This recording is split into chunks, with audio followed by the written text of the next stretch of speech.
Hello everyone, welcome back to फिनासिक्स।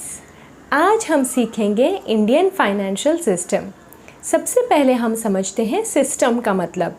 System मतलब वो सारे इंटर रिलेटेड कंपोनेंट्स जो साथ मिलकर काम करते हैं ताकि एक कॉमन ऑब्जेक्टिव तक हम पहुँचें। इसी तरह से फाइनेंशियल सिस्टम का मतलब होता है वो सारे इंटर रिलेटेड कंपोनेंट्स जो फ्लो ऑफ फंड्स को मैनेज करने में काम आते हैं, जिससे हमारे देश का इकोनॉमिक डेवलपमेंट होता है। इसका सबसे इम्पॉर्टेंट ऑब्जेक्टिव है मोबिलाइजेशन ऑफ फंड्स। मान लीजिए अगर हम एक एग्जांपल लेते हैं बैंक का। बैंक के दो प्राइमरी फंक्शंस हैं, एक डिपॉजिट और दूसरा लेंडिंग। डिपॉजिट का मतलब होता है जितना भी पैसा कस्टमर्स दे रहे हैं वो बैंक अपने पास रखेगा। लेंडिंग का मतलब होता है यही पैसा जिसको ज़रूरत है उसको बैंक लोन देगा। तो इस तरह से बैंक सरप्लस सेक्टर से पैसा लेता है और डेफिसिट सेक्टर को ये पैसा देता है। यही होता है मोबिलाइजेशन ऑफ फंड्स। अब हम सीखेंगे components of financial system. Financial system के सबसे इम्पॉर्टेंट 5 कंपोनेंट्स हैं, जैसे कि आप देख सकते हैं। पहला है फाइनेंशियल इंस्टीट्यूशंस, दूसरा है फाइनेंशियल मार्केट्स, तीसरा है फाइनेंशियल इंस्ट्रूमेंट्स, चौथा है फाइनेंशियल सर्विसेज एंड पांचवा है रेगुलेटरी बॉडीज़। अब हम सीखेंगे फाइनेंशियल इंस्टीट्यूशंस। फाइनेंशियल इंस्टीट्यूशंस मतलब ये सारे ऑर्गेनाइजेशंस जो फ्लो ऑफ फंड्स को मैनेज करने में हेल्प करते हैं। बैंकिंग में 2 कैटेगरीज हैं, commercial bank and cooperative bank. Commercial banks commercial sector के लिए काम करता है। इसमें इंडिविजुअल्स आ गए, इसमें कॉरपोरेट्स आ गए। ये short, medium and long term loans provide करते हैं। इनका प्राइमरी ऑब्जेक्टिव है प्रॉफिट कमाना। इनके बहुत सारे सर्विसेज होते हैं, प्रोडक्ट्स एंड सर्विसेज, जिसमें basic functions deposits and loans हो गए।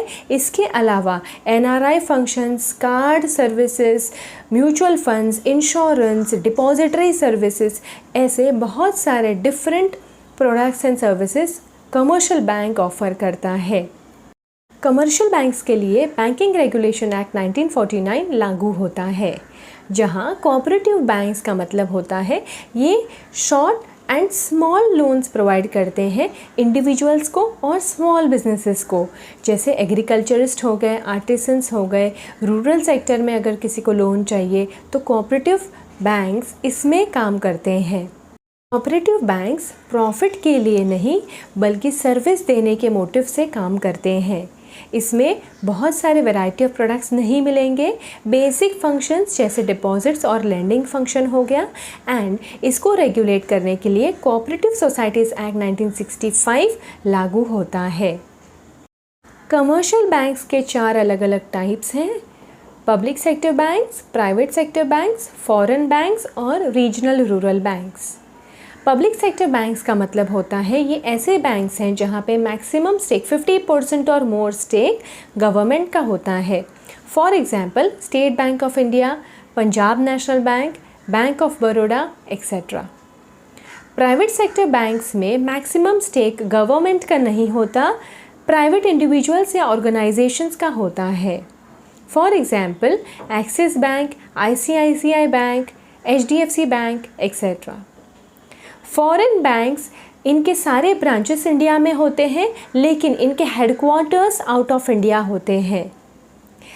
ऐसे बैंक्स को दोनों रूल्स फॉलो करने पड़ते हैं, home country and host country दोनों के। For example Citi bank, HSBC bank, Deutsche bank etcetera. Regional rural banks ऐसे बैंक्स हैं जिनके पीछे एक स्पॉन्सर बैंक होता है।